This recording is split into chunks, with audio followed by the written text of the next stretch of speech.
श्री विमलानंद जी। श्री विमलानंद जी महाराज बड़े ही सिद्ध पुरुष थे।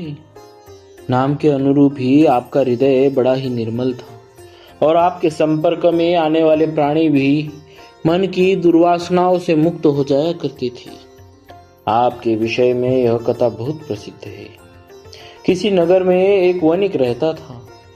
उसकी युवा कन्या अतीव लावण्यमयी थी। एक दिन वहां के राजा की दृष्टि उस कन्या पर पड़ी।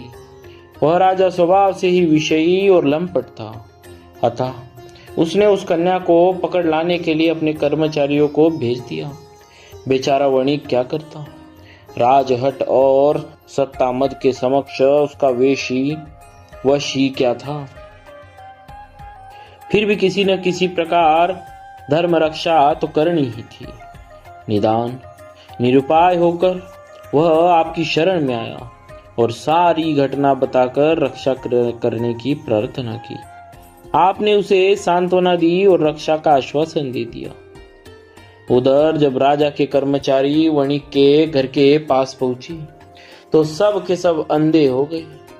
किसी प्रकार गिरते पड़ते राजा के पास पहुंचे और सारी घटना सुनाई, परंतु वासना के अंधे अविवेकी राजा को कर्मचारियों की बातों से ज्ञान न हुआ और वह स्वयं वणिक के हाथ चले लिए चला। जब वह वणिक के घर के पास पहुंचा तो उस दुष्ट की भी वही दुर्गति हुई। नेत्रों की ज्योति के जाने पर उसकी आंखों पर चढ़ा वासना का पर्दा भी हट गया और अपनी भूल का बोध हुआ। जब उसे ज्ञात हुआ कि श्री विमलानंद जी महाराज ने इस वणिक की रक्षा का आश्वासन दे रखा है तो उसे संत की शक्ति का भान हुआ और वह सीधा आकर आपके चरणों में गिर पड़ा।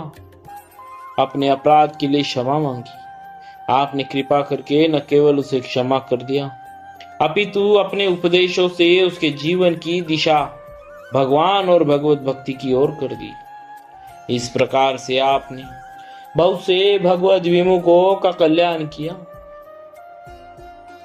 बोलिए भक्तराज श्री विमलानंद जी महाराज की जय।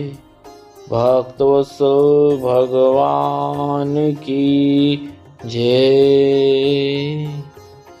भक्तों, आज का प्रश्न, राजा पर चढ़ा वासना का पर्दा कैसे